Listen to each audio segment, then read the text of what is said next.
போகிற வர மக்கள் எல்லாமே கலந்துக்கிற இடம். அதில் யாராவது விசமிகள் யாராவது செஞ்சுருப்பாங்க. அதெல்லாம் உண்மையான வெறுப்பு மேலையில் அதெல்லாம் நம்ம கணக்கிடக்கூடாது. அதெல்லாம் விஜய் வந்து மிக மிக பேருந்து மிக்கவர் கேப்டன் மேலே. கேப்டன் கூட நடித்து அவர் வளர்த்து விட்டு ஒரு கேப்டன். வேறு ஏதாவது சொல்லுங்கள். நெல்லையில்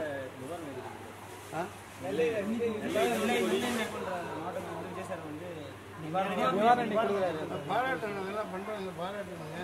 நான் இங்கே உட்காந்துக்கிட்டு நல்லா மசாஜ் சென்டரில் உட்காந்துக்கிட்டு போயிட்டு கொடுத்தேன் சார். அதே மாதிரி விஜயகாந்த் அவர்கள் நடிகர் சங்கத்துக்கு நிறைய உதவிகள் பண்ணியிருக்காரு. ஆனால் அவருடைய இறுதி சடங்குக்கு பாதி நடிகர் தான் கலந்துக்கிட்டாங்க, நிறைய முன்னாடி நடிகர்கள் கலந்துக்கவே இல்லை. எப்படி பார்க்கணும்? திடீர்னு ஒரு இறப்பு சொல்லிட்டு வர்றதில்லை.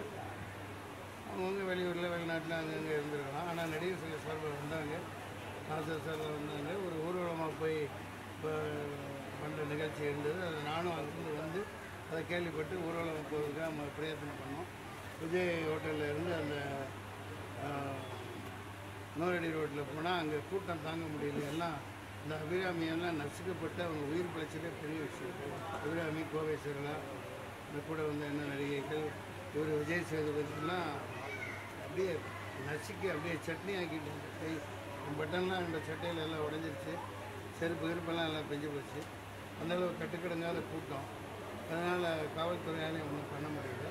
அதனால் வந்தாங்க, மலரஞ்செல்லாம் சொல்லியிருந்தாங்க. சார் குறிப்பாக வடிவேலு சார் வரலாம் சொல்லி விமர்சனம் பண்ணிட்டு இருக்காங்க சார். அவரை மட்டும் வரலாம் சொல்லி குறிப்பாக விமர்சனம் பண்ணுறாங்க. அதெல்லாம் ஒன்றும் அரசியல் ரீதியாக இப்போ அவர் இந்த கட்சியால் இறக்கப்பட்டாரோ களமிறக்கப்பட்டாரோ அவர் வந்து இறுதிச் சடங்கு செய்யலையா, இது பண்ணலையா, ராணுவ மரியாதையோட முதல்ல கலந்துக்கிட்டாங்க. கடைசியிலையும் சரியான முறையில் வெளியே அனுப்பி வச்சாங்க. இப்போ சரக்கு படத்தை பற்றி பேசுங்க ஐயா. மக்கள் நல்லா சொன்னாங்களா, எப்படி இருக்கு படம்?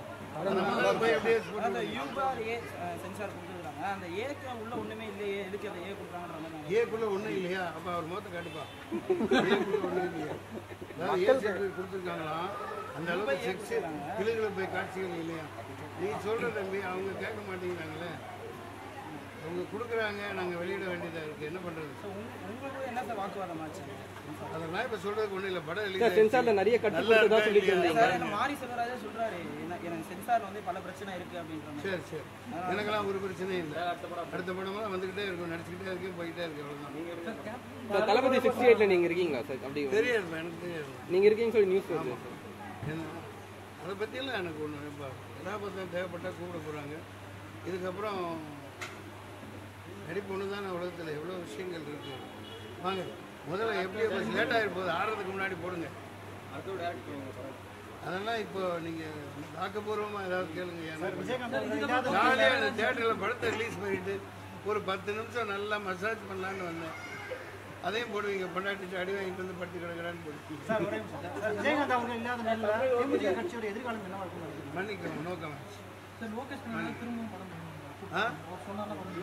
அவரு எனக்காக என்னை வச்சு முழு கதாநாயகனை எடுத்தால் நான் நடிக்க தயார். ஒரு ரோலாக கூட்டா போங்க. இது 2 கோடி 3 கோடி கிடைக்கும். அதுக்கே ஆப்பு வைக்கிறேன். நடிகை போயிட்டு பிறப்பு எடுத்துட்டா ஏதாவது நடிச்சு தான் பார்க்கணும். குடும்பத்தை நீயே காப்பாற்றுவேன். நீ வேற போப்பா, உழப்பு போட்ட விட மாட்டேங்கிறாங்க சார். பீச்சில் இடம் கொடுக்கணும்னு சொல்லிட்டு தொண்டர்லாம் அதை பற்றி பீச்சில் யாருக்கு? விஜயகாந்த் ஏப்பா வேறு ஏதாவது பேசியிருந்தா பேசுவாங்க. எங்கள் கல்லறையில் அடக்கம் பண்ணியாச்சு. இப்போ வந்து பேசிட்டு ஏப்பா நீங்கள் பின்னால் நோண்டி என்னை மாட்டி விட்டேன். அன்னைக்கு எந்த அஜானு பகவான் கேள்வி கேட்டது? வைரமுத்து சார் வந்து கதாநாயகர்களுக்கு முக்கியத்துவம் கொடுக்கறது இல்லை. பயங்கரமான ஆளு. வாய் என்ன மாட்டி விட்டு போட்டு நீ டெய்லி 3 சார் சுற்றிட்டு இருக்கிற. போதும் ப்ளீஸ். ஏன்னா கொஞ்சம் ஒரு மாதிரி இருக்கு இந்த இடத்துல உட்காந்துருக்குது. அடுத்து என்ன வீல் சேர்ல அனுப்பிச்சாலும் அனுப்பிச்சிருக்கேன். நன்றி நன்றி, வணக்கம். மன்னிக்கலாம், அந்த மாதிரிலாம் திட்டமிட்டெல்லாம் எதுவும் செஞ்சுருக்க மாட்டாங்க. அந்த மாதிரிலாம் கூட்டத்தில் அது மிகப்பெரிய ஒரு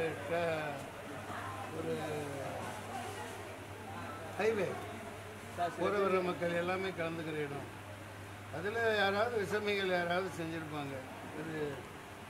அதெல்லாம் உண்மையான வெறுப்பு மேலையில் அதெல்லாம் நம்ம கணக்கிடக்கூடாது. அதெல்லாம் விஜய் வந்து மிக மிக பேருந்து மிக்கவர் கேப்டன் மேலே. கேப்டன் கூட நடித்து அவரை வளர்த்து விட்டு ஒரு கேப்டன். வேறு ஏதாவது சொல்லுங்கள். நெல்லையில் நிவாரணம் ஆ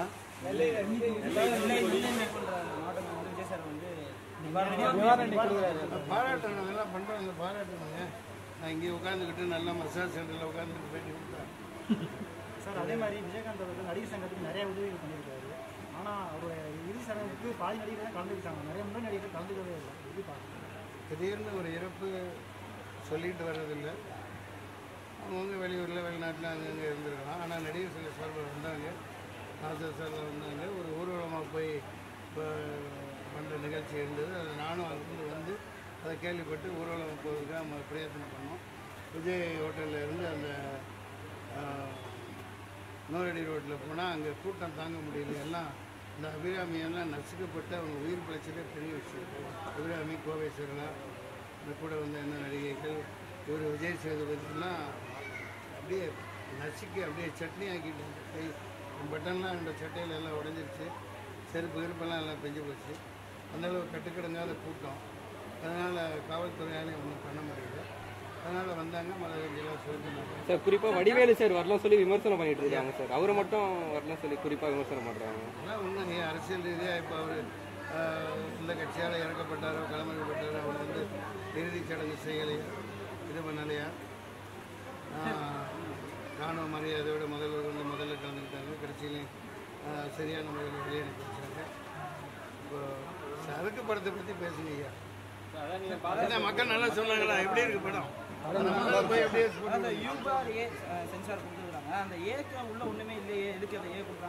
ஏக்குள்ள ஒன்றும் இல்லையா? அப்போ அவர் முகத்தை காட்டுப்பா. ஏக்குள்ள ஒன்றும் இல்லையா? அதாவது கொடுத்துருக்காங்களாம். அந்த அளவுக்கு செக்ஸ் கிளிகளை போய் காட்சிகள் இல்லையா? நீ சொல்ற தம்பி, அவங்க கேட்க மாட்டேங்கிறாங்களே. அவங்க கொடுக்குறாங்க, நாங்கள் வெளியிட வேண்டியதாக இருக்குது. என்ன பண்ணுறது? உங்களுக்கு என்ன சார் வாக்குவாதம் ஆச்சு? அதெல்லாம் இப்போ சொல்கிறதுக்கு ஒன்றும் இல்லை. படம் சென்சாரில் நிறைய கட்டுப்பாடு தான் சொல்லிட்டு இருந்தீங்க. மாரி செல்வராஜா சொல்கிறாரு, எனக்கு சென்சார் வந்து பல பிரச்சனை இருக்குது அப்படின்ற. சரி சரி, எனக்கெல்லாம் ஒரு பிரச்சனையும் இல்லை. அடுத்த படமெல்லாம் வந்துக்கிட்டே இருக்கும், நடிச்சுக்கிட்டே இருக்கேன், போயிட்டே இருக்கு. அவ்வளோதான். தளபதி 68 நீங்கள் இருக்கீங்களா சார்? அப்படி தெரியாது, எனக்கு தெரியாது. நீங்கள் இருக்கீங்கன்னு சொல்லி நியூஸ் வருது. ஏன்னா அதை பற்றியெல்லாம் எனக்கு ஒன்று இப்போ கதாபாத்திரம் தேவைப்பட்டால் கூப்பிட போகிறாங்க. இதுக்கப்புறம் நடிப்பு ஒன்று தானே உலகத்தில் எவ்வளோ விஷயங்கள் இருக்குது. வாங்க, முதல்ல எப்படி லேட் ஆகிருப்போது, ஆடுறதுக்கு முன்னாடி போடுங்க. அதெல்லாம் இப்போ நீங்கள் ஆக்கப்பூர்வமாக ஏதாவது கேளுங்க. ஜாலியாக அந்த தேட்டரில் படத்தை ரிலீஸ் பண்ணிவிட்டு ஒரு 10 நிமிஷம் நல்லா மசாஜ் பண்ணலான்னு வந்தேன். அதையும் போடுவீங்க, பொண்டாட்டிட்டு அடி வாங்கிட்டு வந்து படுத்து கிடக்குறான்னு போடுச்சு. விஜயகாந்த் அவங்க இல்லாத நேரத்தில் தேமுதிக கட்சியோட எதிர்காலம் என்ன இருக்கும்? மன்னிக்கணும், நோக்கம் அவர் எனக்காக என்னை வச்சு முழு கதாநாயகனை எடுத்தால் நான் நடிக்க தயார். ஒரு ரோலாக கூட்டா போங்க. இது 2 கோடி 3 கோடி கிடைக்கும். அதுக்கே ஆப்பு வைக்கிறேன். நடிகர் போயிட்டு பொறப்பு எடுத்துட்டா ஏதாவது நடிச்சு தான் பார்க்கணும். குடும்பத்தை நீயே காப்பாற்றுவேன். நீ வேற போப்பா, உழப்பு ஓட்ட விட மாட்டேங்கிறாங்க சார். பீச்சில் இடம் கொடுக்கணும்னு சொல்லிட்டு தொண்டர்லாம் இது பண்ணாங்க. அதை பற்றி பீச்சில் யாருக்கு? விஜயகாந்த் ஏப்பா வேற ஏதாவது பேசியிருந்தா பேசுவா. எங்கள் கல்லறையில் அடக்கம் பண்ணியாச்சு, இப்போ வந்து பேசிட்டீங்க. ஏப்பா நீ இப்படி தான் நோண்டி என்னை மாட்டி விட்ட. அன்னைக்கு எந்த அஜானு பகவான் கேள்வி கேட்டது? வைரமுத்து சார் வந்து கதாநாயகர்களுக்கு முக்கியத்துவம் கொடுக்கறது இல்லை. பயங்கரமான ஆளு. வாய் என்ன மாட்டி விட்டு போட்டு நீ டெய்லி 3 சார் சுத்திட்டு இருக்கிற. வாங்க போதுவையா ப்ளீஸ். ஏன்னா கொஞ்சம் ஒரு மாதிரி இருக்கு இந்த இடத்துல உட்காந்துருக்குது. அடுத்து என்ன வீல் சேர்ல அனுப்பிச்சாலும் அனுப்பிச்சிருக்கேன். நன்றி வணக்கம். அந்த மாதிரிலாம் மன்னிக்கலாம், அந்த மாதிரிலாம் திட்டமிட்டெல்லாம் எதுவும் செஞ்சுருக்க மாட்டாங்க. அந்த மாதிரிலாம் கூட்டத்தில் அது மிகப்பெரிய ஒரு ஹைவே, போகிற வர மக்கள் எல்லாமே கலந்துக்கிற இடம். அதில் யாராவது விசமிகள் யாராவது செஞ்சுருப்பாங்க. அதெல்லாம் உண்மையான வெறுப்பு மேலையில் அதெல்லாம் நம்ம கணக்கிடக்கூடாது. அதெல்லாம் விஜய் வந்து மிக பேருந்து முக்கியவர் கேப்டன் மேலே. கேப்டன் கூட நடித்து அவரை வளர்த்து விட்டு ஒரு கேப்டன். வேறு ஏதாவது சொல்லுங்கள். நெல்லையில் நிவாரணம்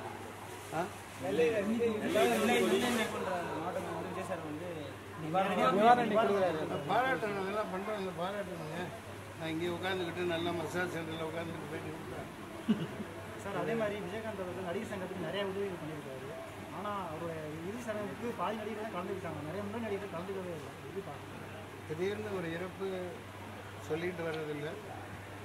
அவங்கவுங்க வெளியூரில் வெளிநாட்டில் அங்கங்கே இருந்துருக்கலாம். ஆனால் நடிகர் சங்க சார்பில் வந்தாங்க, நாசர் சார்பில் வந்தாங்க. ஒரு ஊர்வலமாக போய் பண்ணுற நிகழ்ச்சி இருந்தது. அது நானும் அங்கிருந்து வந்து அதை கேள்விப்பட்டு ஊர்வலம் போகிறதுக்காக நம்ம பிரயத்தனம் பண்ணோம். விஜய் ஹோட்டலில் இருந்து அந்த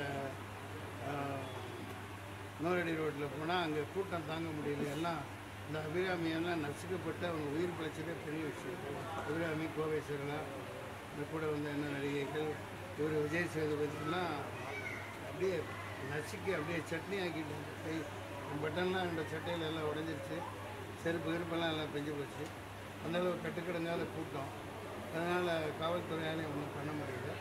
அதனால் வந்தாங்க, மலையெல்லாம் சொல்லியிருந்தாங்க. சார் குறிப்பாக வடிவேலு சார் வரலாம் சொல்லி விமர்சனம் பண்ணிட்டு இருக்காங்க சார். அவரை மட்டும் வரலாம் சொல்லி குறிப்பாக விமர்சனம் பண்ணுறாங்க. அதெல்லாம் உண்மை. அரசியல் ரீதியாக இப்போ அவர் இந்த கட்சியால் இறக்கப்பட்டாரோ களமிடப்பட்டாரோ அவர் வந்து இறுதிச் சடங்கு செய்யலையா, இது பண்ணலையா, ராணுவ மரியாதையோட முதல்ல கலந்துக்கிட்டாங்க. கடைசியிலையும் சரியான முறையில் வெளியே அனுப்பி வச்சாங்க. இப்போ சரக்கு படத்தை பற்றி பேசுங்க ஐயா. மக்கள் நல்லா சொன்னாங்களா? எப்படி இருக்கு படம்? அந்த யூபாரியே சென்சார் கொடுத்துருக்காங்க. அந்த ஏக்கு உள்ள ஒண்ணுமே இல்லையே, எதுக்கு அந்த ஏ கொடுத்தாங்கன்ற ஏக்குள்ள ஒன்றும் இல்லையா? அப்போ அவர் முகத்தை காட்டுப்பா. ஏக்குள்ள ஒன்றும் இல்லையா? அதாவது ஏ சர்டிஃபிகேட் கொடுத்துருக்காங்களாம். அந்த அளவுக்கு செக்ஸ் கிளுகளை போய் காட்சிகள் இல்லையா? நீ சொல்கிற தம்பி அவங்க கேட்க மாட்டேங்கிறாங்களே.